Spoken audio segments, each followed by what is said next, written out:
Okay, California historians, let's get started here with the Pax Hispanica. You know, Spanishness. This is something big in California, and this is the San Diego train station. We had a perfectly nice Victorian style train station, but in 1915 we were going to build that Balboa Park exhibition, celebrate the Panama Canal and our connections with Europe. And we wanted to restore, the deep. Let's restore a Spanish Americanness to Southern California. So architecturally, we build this almost church-like missionary structure, that for the train station, and we do a lot in California to celebrate our Spanish past, and we want to do that. We want to. There's a lot to celebrate about the Spanish past. The Spanish were a very high-minded people doing a very high-minded thing. Failed, lots of failures. There's failures always. History's about screw-ups. Don't ever expect anything to work well. But on the other hand, it's always interesting to see people's aspirations. The Spanish had aspirations, and after 1915 especially, Santa Barbara, Southern California, San Clemente became very interested in celebrating the Spanish aspirations. And so now this is the building at the entrance to Balboa Park, and Spanish history is written into this thing. This is Cabrillo. We're going to get to know, that's Father Sarah up there. Here's Charles V. We'll talk about some of these people today and some of these people next time. Vizcaino is here. And these are the Spanish explorers. And you're going to read this Cabrillo's, an account of Cabrillo's journey up the coast, and look for his relationship with the Indians. Look for what he's trying to do. He was sent up here under specific orders to make friends with the Indians. And friendship in this very classical Spanish-Roman system of mutually beneficial relations. That's the hope. It's the aspirations. And we're going to start this class with these aspirations. Now, we just finished, this is a few years ago now, but this is Harbor Boulevard. The airport's behind this. They rebuilt the Cabrillo ship, and the Maritime Museum downtown now has the ship and takes students sailing. And so if you teach down here in San Diego area, you may end up sailing the Cabrillo ship someday. And Cabrillo is worthy to be celebrated, okay? It's an interesting story. Now, Cabrillo lands, this is landing at Point Loma in 1542, and you're reading about that encounter. Well, what happens at that encounter? What happens at the encounter at Catalina Island, probably at Avalon or so, what happens over there with the bound San Pedro with the large number of Indians living in Los Angeles area, and then you go up, and I have you up in Carpinteria, which is up towards Santa Barbara, and what is the encounter like? And this is the Cabrillo expedition does successfully bring to California the high aspirations of a shared fellowship. Okay,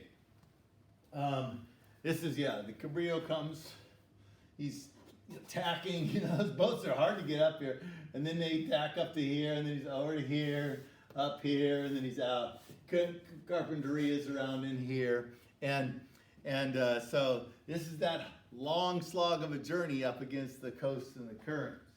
Okay, very quickly, let's talk about these Spanish aspirations. Now, they're tied to the Crusades, and the Crusades were a period where the Muslims had taken over what is now Spain and Portugal, and in the 1100s and then on into the 1200s, there begins to be a reconquista, pushing back of the Muslims, and the Christians of Europe felt this was a celebratory type of thing. They were reclaiming Christian territory in their mind and fulfilling and beginning a fulfillment of what is the Great Commission, to spread the gospel all around the world. This is the Portuguese prince comes along, and you see he's long before Columbus, Henry the Navigator, and this is a statue, built to celebrate Henry the Navigator. But look, this is this high-mindedness. You see it in this scientists and cartographers and scribal culture. And then this guy here, kneeling at a cross that is a sword. That's the Crusader mentality. It's a missionary mentality. It's an onward Christian soldier's mentality. It's high-minded and aspirational in the sense that it hopes for the ultimate, return of Christ.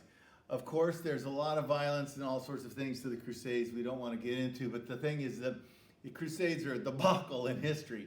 But what happened in Spain and Portugal is actually considered they were very optimistic about it. That Spain and Portugal felt like they were going to lead the world, in the final bringing about Christ. Now, the way this works is they're way out over here, you see, and instead of trying to force their way through Muslims and out to China, the missionary policy, the missionary strategy was to come around here and that they would convert the Chinese, and then there'd be like a pincer move, and eventually all would convert to Christianity. That's the big hope, is that easier to convert the Chinese first. Muslims are hard to convert, and Muslims control the dominant interior territory. So it's best to sail around. So the development of ships.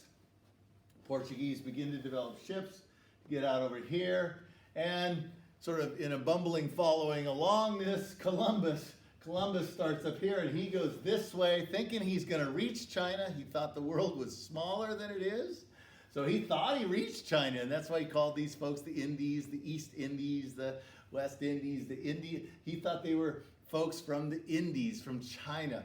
And well, everyone knew that he hadn't, they knew the size of the globe. No one thought the world was flat, who was of, part of the scholar bureaucracies of Europe. So they knew that he'd hit a new continent out here. Well, the new continent proved to be a problem because they're trying to get to China. Now, they didn't want to discover a new continent. Columbus comes out here 4 different times. Each time he thinks he's in China. People start exploring this, but Spain wants to get to China. That's where wealth is. That's also where the missionary strategy is. And so they send Magellan. And you guys know the story of Magellan coming down around here and out this way. Now, one of the things to understand what's going on with Magellan is that in this sort of like grand aspirational plan of Europe, the Pope had split the world basically between 2 mission fields. One was Portuguese mission field, and the other is a Spanish mission field. And so in the Treaty of Tordesillas, which you probably studied in high school, is a line that cuts down here, and it's Portuguese on this side of the line, Spanish on this side of the line. Well, of course, the line comes over here, so it's Spanish on this side of the line, Portuguese on this side. So the Indian Ocean and Africa is Portuguese, but the Pacific Ocean is Spanish, okay? So you see, Magellan was sent to go figure out how to negotiate the Pacific Ocean. Well, Magellan dies when he gets over here, and his boat and his crew are afraid to try and go back across the Pacific. So they go around the world. So Magellan goes around the world. His boat does, but it's because it's a failure, okay? Now, this is the Magellan voyage. So, but the key issue here is that you have the Americas now are part of Spanish territory, except for Brazil. So that's why Brazil speaks Portuguese. That line went down here, but everything in North, South, Central America except Brazil was Spanish by this standard. And so the Spanish Empire starts to form, and you get the conquest of Mexico, which was a brutal and horrible thing. The Conquistadors. Cortez is the leader. Cabrillo is actually part of Cortez's conquistadors that come out here. And these conquistadors are conquerors. And the thing to remember about them is that they are a soldier of fortune. They're not necessarily ruled as an army of Spain. And so therefore they have a separate contract for what they do. There's a lot of legal arrangements. But essentially, the conquistadors allow their greed to destroy a lot of the things that they were trying to do in Mexico. So Cortez is sort of a bad guy. Now, this is not because they wanted that to happen. The Spanish crown were full of all sorts of Christian aspirations. And the advisor to Charles this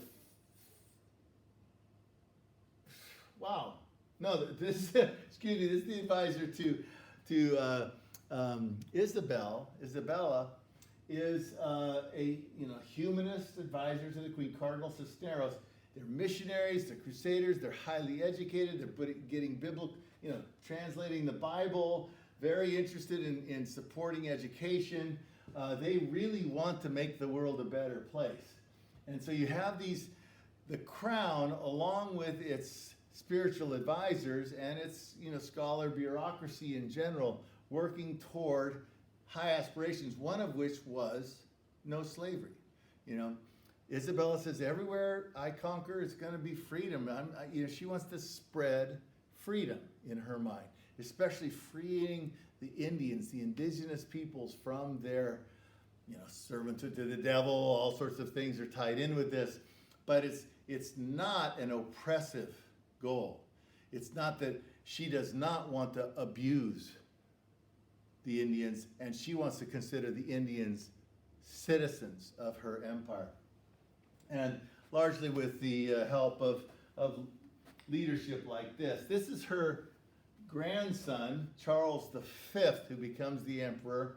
This is his advisor, who becomes the pope. And these people are very much high-minded. Now, in 1540, so about 20 years after Cortez had been in there, the highest priority of Charles V in Mexico is to actually move out Cortez and the conquistadors and put in a government that would work toward the Spanish values. And so a guy named Mendoza is sent over. He becomes viceroy, which means the place of the king, the roy, the king. Okay, he also highly educated, humanist, meaning studies the liberal arts and all that sort of stuff.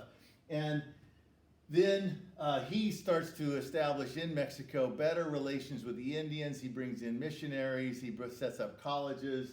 He really starts to stabilize everything in Mexico City. And he then points to Cabrillo and says, Cabrillo, I want you to go up the coast. And so this is the beginnings of the expedition that Cabrillo does up this way and back down. He's also sending people into Mexico. He's also sending people up into the Coronado expedition here. He is trying to stabilize what is the northern borderlands of this Spanish Empire above Mexico City. And it's a frontier. It's hard to get to. He feels it's out of a Christian duty to make this happen. They're not expecting to find gold. They're not expecting to make money. They are, in fact, doing this out of a type of Christian duty. Now, as part of this, they had to fulfill their, they wanted to, the Pacific Ocean is Spanish. Indian Ocean is not. And so you go across to the Philippines.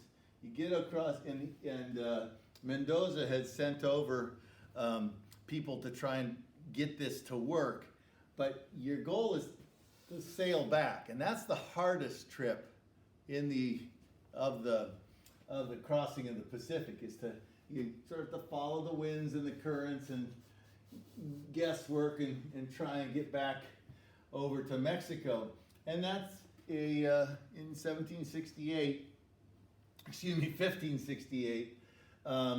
this 1565, he dies in 1568, is this Urdaneta route, where he finally comes back. So this becomes the galleon route. And so for 300 years, this is essentially the great arm of the Spanish Empire, the Pax Hispanica. And Mexico, of course, flourishes under this the most, and it's very, exciting. There's a northern, Spanish Empire here, and a southern. They split it bureaucratically. California, they thought, we'll talk about this next time, should be, would be settled as part of this return of the galleons, but it didn't work out that way, and we'll talk about that next time. But the Cabrillo was sent up here along this coast before this was finally figured out. His goal was to explore this, possibly get to China, possibly find a route into the, the Straits of Anian, the sort of the Northwest Passage type of thing. All that proved false, but Cabrillo did succeed in making friends with the Indians. And we're going to carry this on. So we have we want to get into the mindset of why California celebrates its Spanish past, why California celebrates with architecture and with cultural values and all sorts of things, its history. And this history is not because it celebrates conquistadors, because you don't get conquistadors coming up here. What you get is a type of highest ideal, a highest aspiration of the Spanish coming to the coast. And you see this first, we'll see it later again, but you'll see it first when you read the account of Cabrillo's expedition up here.